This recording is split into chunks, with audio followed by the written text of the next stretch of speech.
Cooker சின்னம் மாபெரும் வெற்றி பெறுவோம் என்பது உறுதியாகிவிட்டது.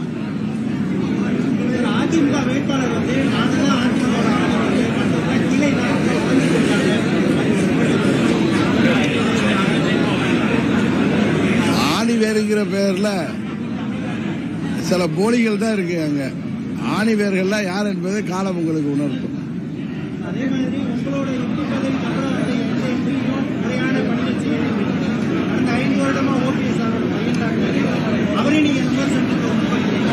நீங்க புரிஞ்சிக்காம கேக்குறீங்க பாருங்க. என்ன மடக்கன்னு நினைக்கிறீங்களே தவிர நான் பேசுறது, நான் அப்போது பணியாற்றிய அளவிற்கு யாரும் பணியாற்றவில்லை என்று மக்கள் என்னிடம் சொன்னார்கள் தான் நான் சொன்னேன்.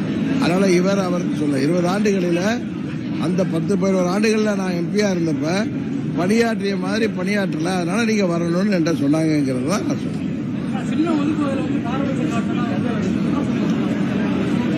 இல்ல அது நீங்க தேர்தல் ஆணையம் தான் பேச சொல்லுங்க.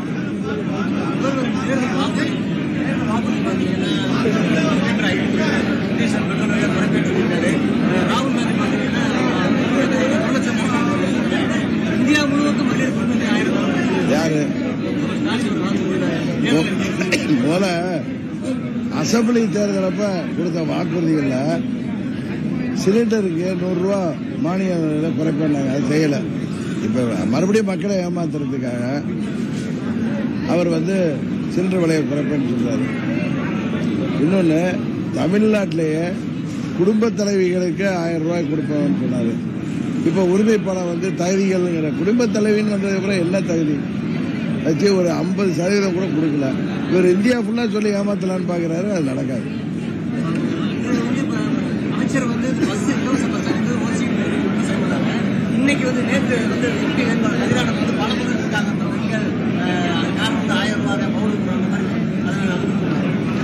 அதாவது திமுக எப்படியுமே இப்படி சிலேடையா தவறா வன்மமா பேசக்கூடியவர்கள் எல்லாருக்கும் தெரியும். அதனால திமுக திருந்தாது, நாங்கள் திருந்தவே மாட்டோம் என்று திமுக காரர்கள் பறைசாற்றி கொண்டு இருக்கிறார்கள். அதை இந்த தேர்தலில் எதிரொலிக்கும்.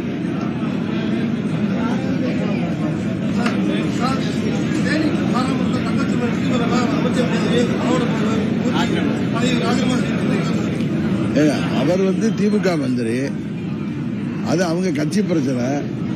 அவர் ஏதோ அவங்க மீட்டிங்ல பேசுறாரு, அதுக்கெல்லாம் நம்ம பதில் சொல்லி நம்ம நேரத்தை வீணடிக்க வேணாம்னு நினைக்கிறேன். முன்னாடி நீங்க பாஜக காரணம் வளர்ச்சி, பாஜக வளர்ச்சியா இல்ல மோடி பிரதமர் மோடி கட்டாயம். அதாவது ஏற்கனவே நாங்க திரு ஸ்டாலின் அவர்கள் அப்பா 98 அம்மா பாஜகவுடைய கூட்டணி அமைச்சப்ப என்ன சொன்னாரு, பண்டாரம் பிரதேசியோட எல்லாம் நாங்க கூட்டணி அமைக்க மாட்டேன்னு நக்கலா தரமா தாழ்த்தி பேசினார். ஆனா 99 அவரே அந்த கூட்டணி போயிட்டார். நான் எப்பொழுதுமே எனது விமர்சனம் எப்பொழுதுமே கண்ணியமாக நியாயமாக இருக்கும். நான் அப்படி என்ன சொன்னேன்னா, இப்ப தமிழ்நாட்டில் ஸ்டெர்லைட் ஆலை, ஹைட்ரோ கார்பன், மீத்தேன் போன்ற திட்டங்களை மக்கள் விரும்பாத, விவசாயிகள் விரும்பாத திட்டங்களுக்கு மத்திய அரசு ஆதரவு அளிக்கும் போது அதை எதிர்க்க வேண்டிய கட்டாயத்தில் நாம் இருக்கிறோம். இதே நிலை நீடித்தால் நாம் இன்றைக்கு அவர்களோட கூட்டணி போக முடியாது அப்படின்னு நான் சொல்லி விமர்சனம் பண்ணியிருக்கேன். அதே மாதிரி நாங்கள் எதிர்கட்சியாக இருந்தப்ப பிரதமரா மோடி அந்த மிலிட்டரி காரிடார் இதுக்கு வந்தப்ப கோபேக் மோடின்னு திமுக கூட்டணிகள்லாம் கருப்பு கொடி கருப்பு பலன் காட்டணும்னு சொன்னப்ப அப்படி எதிர்கட்சியில் நான் என்ன சொன்னேன், மோடி பிரதமர் அவர்களோடு நமக்கு எத்தனையோ கருத்து வேறுபாடுகள் இருக்கலாம். ஆனால் பாரத பிரதமராக மோடி அவர்கள் நமது ஊருக்கு வர்றாங்க. அது வெளிநாட்டு பிரதிநிதிகள்லாம் கலந்துக்கிற அந்த மகாபலிபுரத்தில் நடக்கிற அந்த மிலிட்டரி காரிடார் ஃபங்க்ஷனுக்கு கருப்பு கொடி காட்டுவதோ கோபேக் மோடின்னு சொல்வதோ தவறுன்னு அப்பயே சொல்லியிருக்கேன். நான் என்னுடைய விமர்சனங்கள் நியாயமான முறையில் தான் இருக்குமே தவிர என்னுடைய விமர்சனம் இன்றைக்கு தரந்தாழ்ந்து இருக்காது. இன்னொன்னு உண்மையை சொல்லணும், 10 ஆண்டுகள் ஒரு சிறப்பான ஆட்சியை மோடி கொடுத்திருக்காருங்கிறத, ஊழலற்ற ஆட்சியை கொடுத்துட்டு வர்றாருங்கிறத யாரும் மறுக்க முடியாது. வேணும்னா காழ்ப்புணர்ச்சியோட இல்லைன்னு சொல்லலாம். இந்தியா ஒரு பாதுகாப்பான நாடாக 10 ஆண்டுகளில் மோடி அவர்கள் பாதுகாத்து வர்றாரு, பாதுகாப்பை உறுதி செய்து வர்றாரு. அவர் உலக நாடுகள், அயல் நாடுகள்லாம் இந்தியாவை பாராட்டுகின்ற அளவுக்கு மோடி ஒரு மாபெரும் தலைவராக உலக அரங்கில் உயர்ந்து வருவது தெரியும். இப்ப 10 ஆண்டுகளுக்கு முன்பு கடந்த காலத்தில் இருந்த பணவீக்கத்தை பாதியா குறைச்சிருக்காரு. அதுபோல தொலைநோக்கு திட்டங்கள், வளர்ச்சி திட்டங்கள், வறுமை ஒழிப்பு திட்டங்கள் என பல திட்டங்களை அவர் நிறைவேற்றி வர்றார். அடுத்த 5 ஆண்டுகளில் இந்தியாவை உலக நாடுகளில் ஒரு சிறந்த நாடாக உயர்த்துவதற்காகவும் அவர் முயற்சி செய்து வர்றார். மோடி அவர்கள் தொடர்ந்து பிரதமராக 3வது முறை வெற்றி பெற்ற பிறகு இந்தியா உலக நாடுகளில் அமெரிக்கா, ரஷ்யாவுக்கு இணையான நாடாக வளர்ந்துவிடும் என்பது உண்மை. இப்போ முன்னெல்லாம் இந்தியாவை ஒரு நாடாக பெருசாக எடுத்துக்க மாட்டாங்க. இப்போ அமெரிக்காவாக இருக்கட்டும், ரஷ்யாவாக இருக்கட்டும், யூரோப்பாவாக இருக்கட்டும், பிரிட்டனாக இருக்கட்டும், சைனாவாக இருக்கட்டும், நம்ம பாதுகாப்பை அச்சுறுத்திட்டு இருக்கிற சைனா கூட இன்னைக்கு இந்தியாவோட ஒரு நட்புறவோட பழகிற அளவுக்கு இந்தியா உலக நாடுகளில் ஒரு பலமான நாடாக மோடி அவர்களின் 10 ஆண்டு ஆட்சியில் உயர்ந்திருக்கிறதுங்கிறத நமக்கு பிடிக்குதோ இல்லையோ அதுதான் உண்மை. இன்றைக்கு நாங்கள் கூட்டணியில் இருக்கிறப்ப அதை உரைக்க சொல்றோம், அவ்வளவுதான். மற்றபடி திமுகங்கிற தீய சக்தியை தமிழ்நாட்டிலிருந்து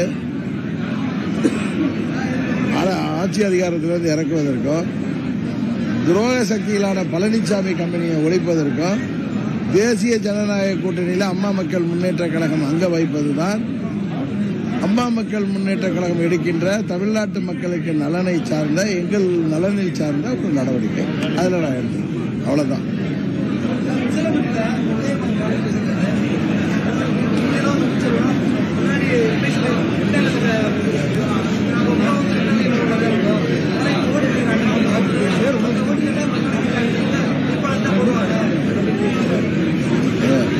சில பஃபூன் பேசுறதெல்லாம் நீங்க பெருசா எடுத்துக்கிட்டு, அந்த பஃபூன்லாம் 2017 என்ன பேசுறாங்க, அதுக்கு முன்னாடி என்ன பேசுறாங்கிறத தயவு செய்து நீங்க பார்த்துட்டு இந்த கேள்வியெல்லாம் கேட்டீங்கன்னா எனக்கு சிரிப்பு தான் வருது.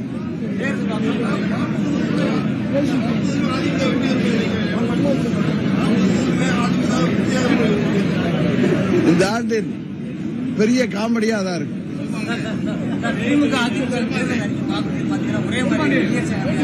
இன்னொன்னு சொல்லட்டுப்பா, திமுகவும் அண்ணா திமுகவும் இன்றைக்கு திருட்டு கூட்டணி, கள்ள கூட்டணி வச்சிருக்காங்க. திமுகவை வெற்றி பெற செய்யணும், திமுகவுக்கு எதிரான ஓட்டுகள் தேசிய ஜனநாயக கூட்டணிக்கு வந்துவிடக்கூடாதுங்கிறதுக்காக 40 தொகுதியிலே பழனிசாமி வேட்பாளர் நிறுத்தி கடந்த அவர் ஆட்சியில் இருந்தப்ப இருந்த ஊழலுக்காக யாரையும் கைது செய்யாம அவங்க மேல இவ்வளவு குற்றச்சாட்டுகள், வழக்குகள் இருக்கு, அதெல்லாம் எங்களை எதுவும் பண்ணாதீங்க சாமி, விட்டுருங்க, நாங்க வேட்பாளர் நிறுத்துறோம்னு தான் பழனிசாமி ஸ்டாலின் சொல்ற அதே வார்த்தையில சொல்லணும்னா திமுகவும் அண்ணா திமுகவும் கள்ள கூட்டணி வைத்திருக்கிறார். அதுதான் உண்மை.